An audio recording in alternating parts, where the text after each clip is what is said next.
Hey everybody, I'm Deanna and this is Chasing Balance. In today's episode, we are going to be talking about setting family boundaries without guilt.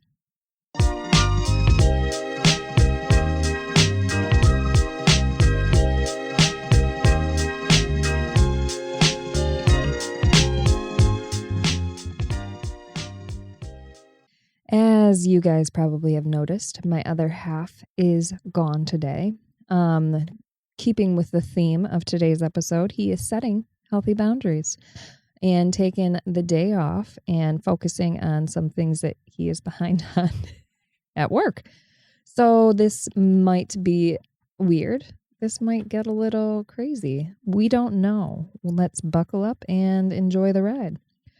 All right, so today we are going to kind of dive into family boundaries and setting those without guilt, obviously. So this episode, we are going to explore the importance of setting boundaries within the family dynamics, how to do it effectively, and how to do it without feeling guilty. This is probably the most important part that we're going to kind of focus in on throughout the episode, because if you're anything like me, I am unfortunately a huge people pleaser.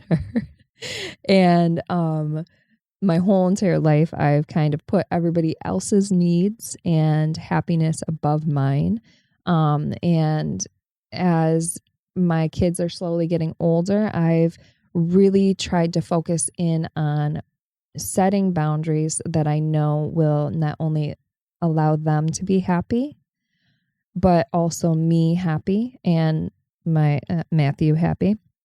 And trying to set those and change the tone so that they can kind of see what healthy boundaries are, and in turn, hopefully, fingers crossed, will develop and implement those within their lifestyle. So let's kind of get into it. What are boundaries? Boundaries are limits that you set for yourself and others regarding how you are treated or how much you can give. Again, if you're anything like me, we tend to spread ourselves very thin and really accept everything and anything throughout the day, and make sure that our schedule is jam-packed so that our kids are happy, that our work is done, that the chores are done, that all of the things are done, and we do it all. So setting those boundaries so that we can kind of understand and believe that we don't have to necessarily do it all, and that our happiness and our physical, emotional, mental boundaries are all set, will in turn cause everything to kind of be harmonious and really good. So let's dive into it. So physical boundaries are space, privacy, personal comfort, making sure that you stay within your happiness bubble. And whether that be not going to places that you aren't comfortable in, or only going to the places that you are comfortable in more routinely. And also establishing healthy physical boundaries and how you want to be treated. I know that me as a mom, I have 3 boys that are, I would say two boys. Their love language is physical touch. They love to snuggle, and there are times when I do not like that. I'm touched out. I can't handle that on a daily basis, or at that point in the day, right? So setting those healthy boundaries, even with your kids, and just say, right now I can't have that. Let's, instead of doing that, what else could we do? Do you want me to play a card game with you, or do you want me to build some Legos with you? So then they kind of get that physical, love. They're, hit that love language box for them, but also you're establishing your healthy physical boundary. Emotional boundaries. Those are protecting your emotions and not taking on others' emotions. This is huge because we tend to absorb other people's emotions and really dissect those and take them on as ours. And it can at times contort what we want to do or how we build our day, essentially, or our schedule based off of those emotional intake from others. So that could be, you could be like guilted into doing something. And even though you don't want to do it, you absorb that and you put it into your schedule and you make it work because now somebody has guilted you into doing it. We're going to talk about how we can gravitate away from that and really setting those emotional boundaries and not necessarily stop caring about the other people's emotion, but really stop letting it dictate whether you are okay with it. So having that firm, I don't want to do this because I'm not comfortable at this location, or I'm going to be around a bunch of people that I'm uncomfortable being around, and not allowing other people's emotions and guilt to dictate. Time boundaries. This is huge. Like I said before, I am the type of person that will fill up my entire schedule just because I think that is what my kids want, making sure that every single one of them is happy. But also I end up being exhausted at the end of the day. I think we've talked about this in past episodes where Matt tends to really limit himself and go to the mindset of, is it going to make me happy? Is it going to hurt my family if I say no? And is it going to help? Is it going to make me happy if I say yes? And he tends to really stick to just a handful of things that he wants to invest his time into. And he has really good, healthy boundaries that he has set in place. I do not. I tend to absorb everything and anything under the sun, and then get really annoyed that I'm exhausted, and I have no idea why, right? But yeah, so we're going to talk about setting good, healthy time boundaries. All right, so let's kind of recap that. So we have physical boundaries, we have emotional boundaries, and we have time boundaries. The importance of these boundaries and having them well established is essential for healthy relationships, whether that be in your family, your extended family, or even your friendship circle. It's always important to have healthy boundaries established and clear, and delivering them clearly and concisely and consistently, because then it doesn't leave any room for interpretation. It's very direct. And eventually, over time, people will tend to understand and accept that. But it is a process, right? So within that process, let's talk about the main thing that more than likely you will experience. And that will more than likely be guilt, unfortunately.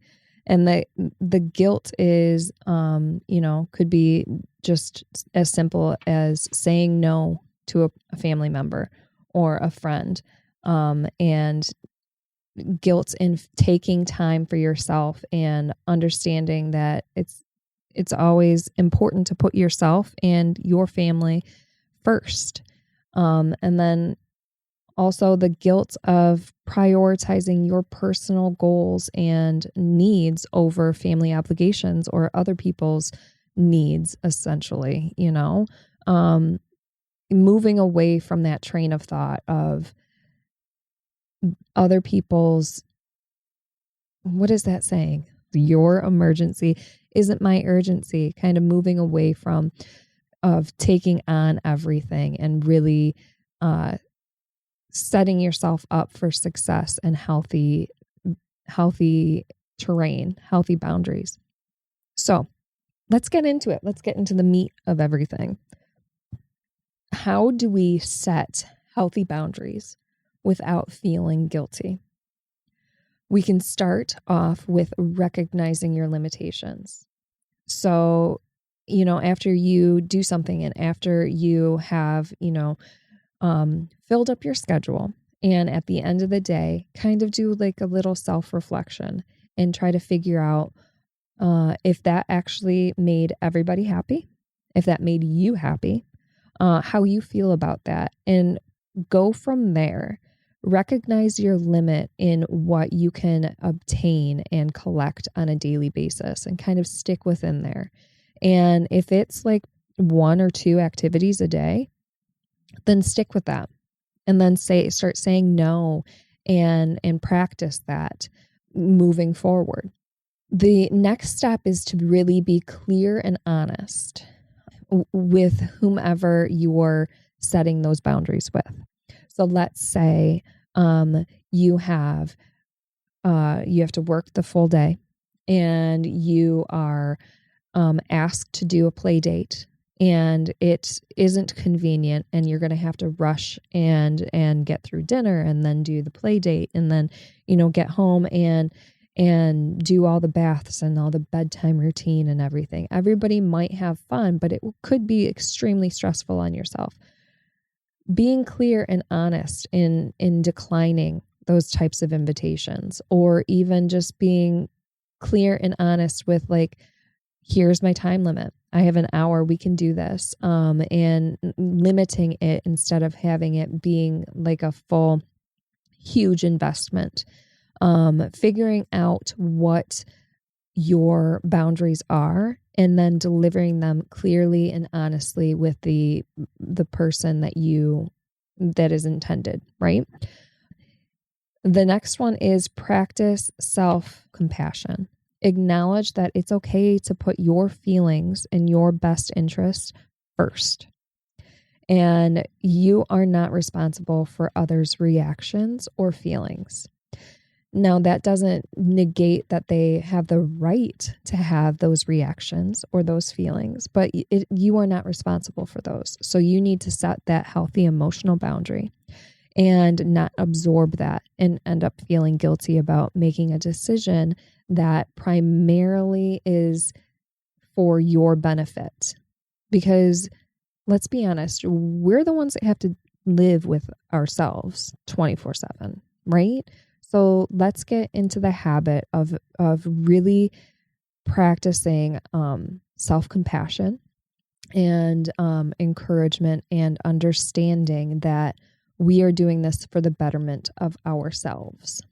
Another way to set healthy boundaries without feeling guilty is to start small, so that you can eventually build the confidence for the bigger things.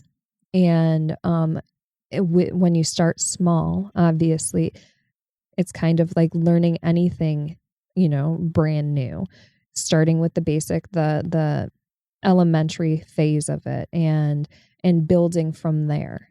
And only in time and in practice will you start to get better at it, and you'll be able to deliver it more concisely and more completely over time. And like I said, the recipients of those boundaries that you have set will obviously need some adjusting as well. So starting small might be a great approach to having this included in your daily practice. Consistency is key. Keeping consistency in those boundaries that you have set. That is probably the most important thing, because think of yourself as like a toddler, right? You have to like be consistent with them, because the second they see you buckle, they will take over and think like, okay, well, she gave in on this one time, she'll give into it eventually. You have to be consistent. You really have to establish what those boundaries are, deliver them consistently, and put your foot in the ground. And at times it's going to be extremely hard. Yes. But over time, just like we said, we're going to start small. Over time, it is going to be easier for you to establish and stay with it consistently. Involve the family.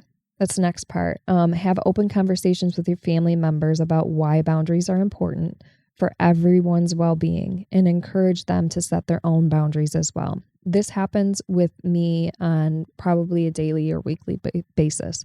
I have our middle kiddo, Braden. He is very similar to me in that regard, where he is a people pleaser.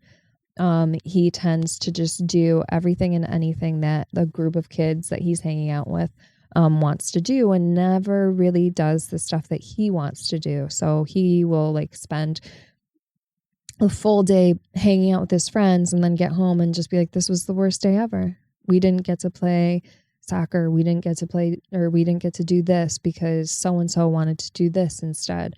And instead of standing up for himself, he will just go along with the flow of everybody and end up putting himself last and kick himself at the end of the day about it.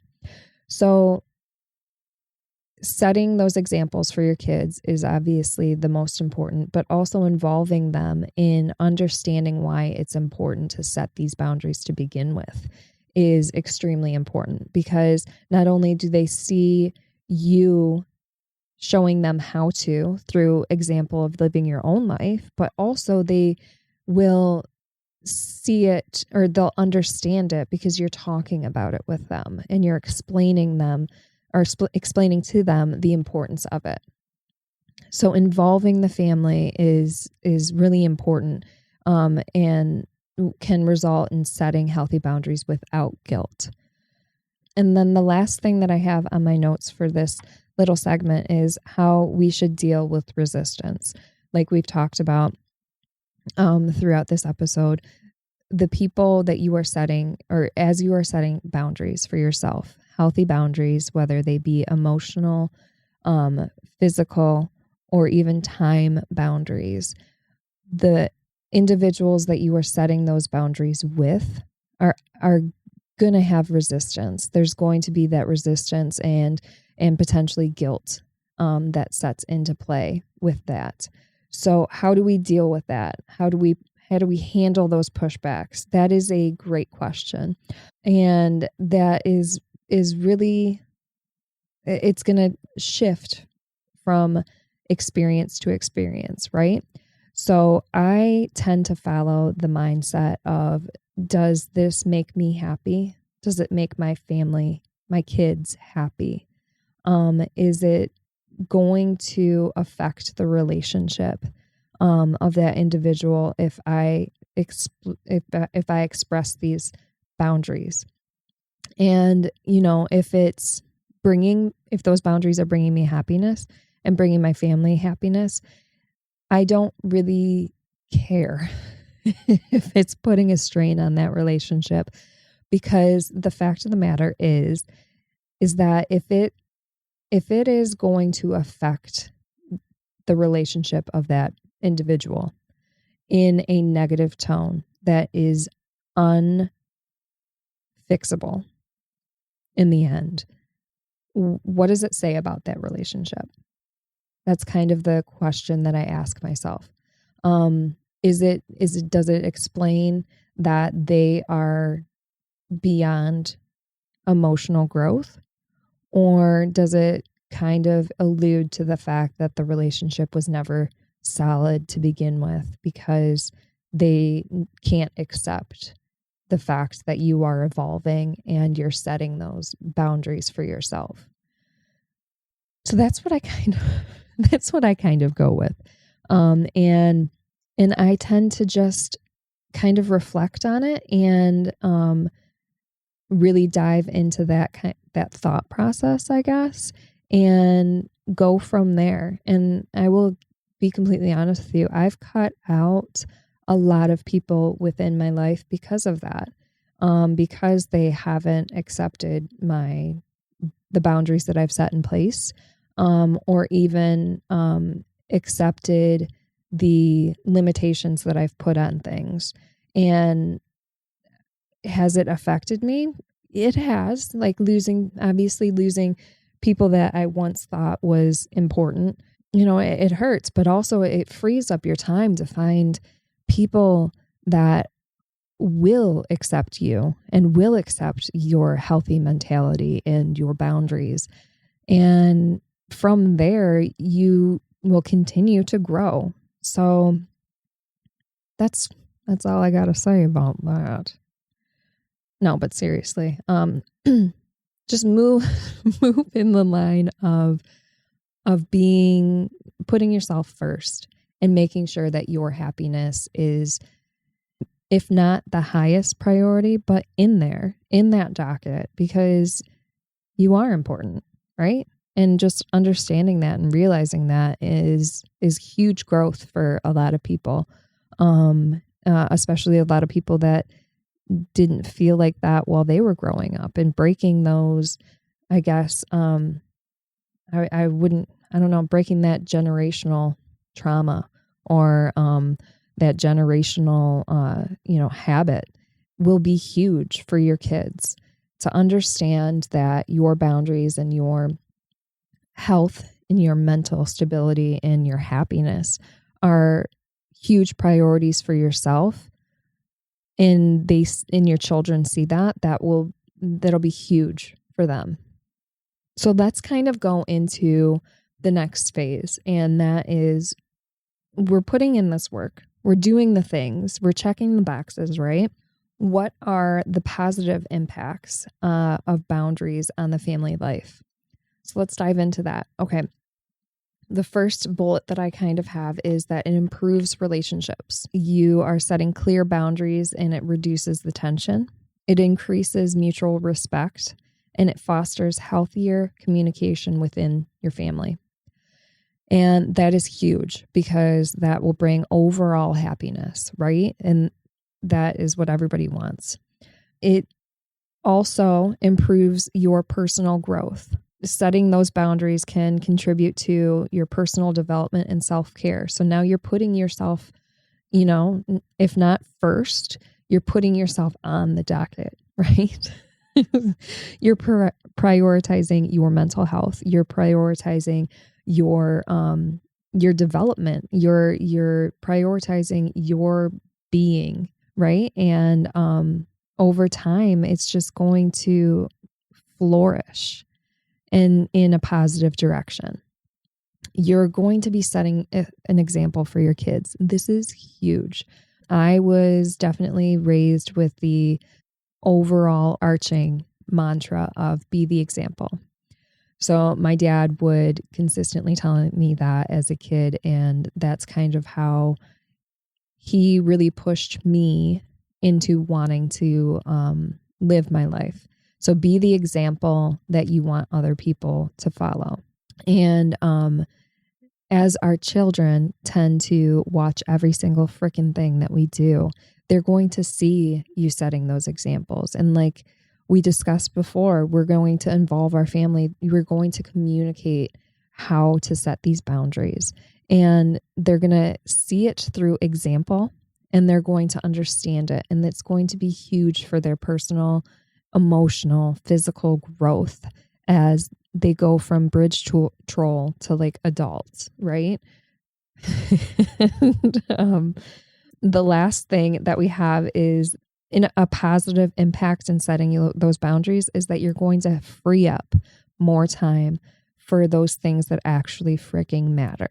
You're going to weed out all the stuff that doesn't really matter, more like the fluff that you just consumes your entire day, and stresses you the F out.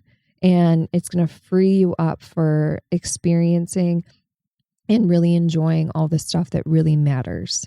So let's kind of go through a few practical strategies and tips. If you're in the beginning phase of this whole entire transition and process, and you're kind of dipping your toe into the whole boundary pool, then I'm going to suggest that you start off with a daily boundary check-in. And that just involves like taking a few moments out of your day and assess whether you've been able to maintain your boundaries, deliver them, and kind of adjust if it's necessary throughout the day. And doing those daily check-ins will will help kind of make it more consistent for you as you progress.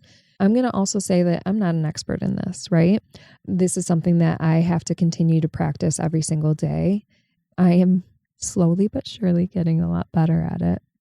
But it does take time, and it does take work, and it does take a lot of internal encouragement, because it's something new that I'm learning as an adult and moving away, gravitating away from those adolescent routines and habits that I've taken on into my adulthood.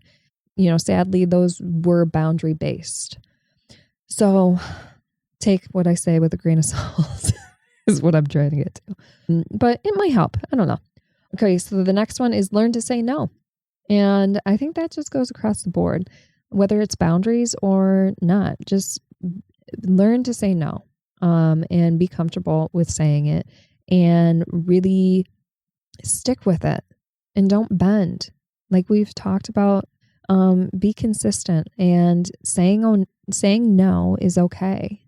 And your kids are going to understand that saying no is okay.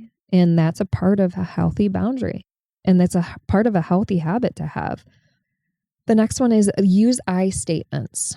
So frame your boundaries using I statements to avoid sounding accusatory or defensive. So an example of this would be, I need some quiet time after work to recharge.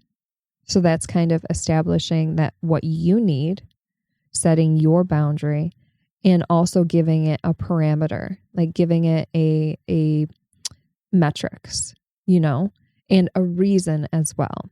So that I statement really hits home to who you're delivering it to. Like, this is what I need.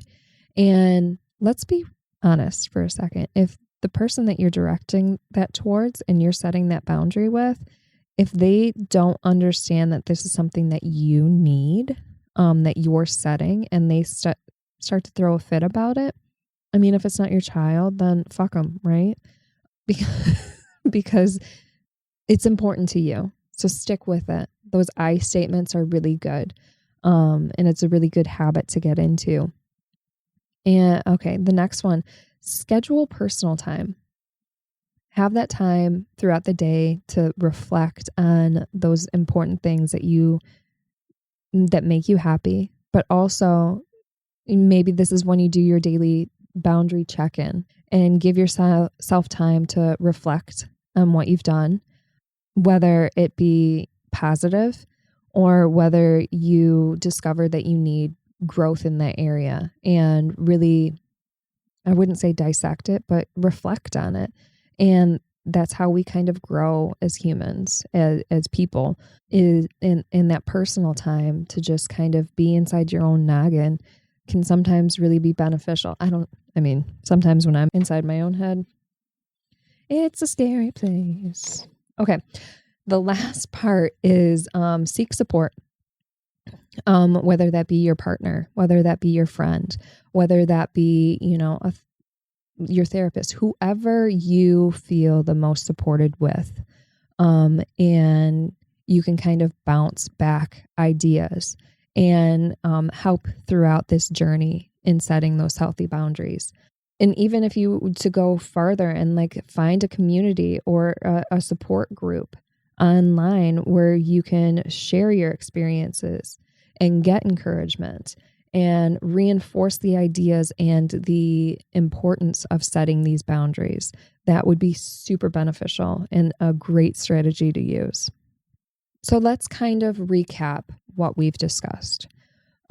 We've really dove into the importance of setting boundaries, the importance of physical, emotional, and time boundaries, and how they play into your day-to-day schedule and how we prioritize those things. We discussed establishing what our priorities are, our boundaries are, delivering those consistently, concisely with individuals, navigating that area without guilt, and how important it is to understand what your boundaries are, because it will improve your mental health. It'll improve your physical health. It'll improve your children's mental and physical growth, right? And because they are looking at you as an example. And most importantly, we discussed that the long-term benefits of this of setting those healthy boundaries as a parent, and your family life. So right now I'm going to ask for you guys to kind of do a little self-reflection. Figure out what those boundaries are that you want to establish. Work small, or begin small, and then work your way up when you have that confidence established. And let me know if there's any areas that you guys are struggling. Maybe we build a community. Maybe we, develop a line of communication and encourage each other. Because that's what we got to do. It takes a village, not only with children and raising them, but it also takes a village, like, just to fix all the shit that goes on up in there, up in your brain, right? Lastly, I would like to thank you guys for sitting through this with me. This was the first time I did this by myself. Am I sweaty? Yes, I am. Am I anxious? 100%. But we made it, guys. We did it. Again, I just want to say thanks for joining and sticking through this. We appreciate you stopping in and having a conversation. This is Chasing Balance, and I'm Deanna. Real life parenting, one conversation at a time. Bye.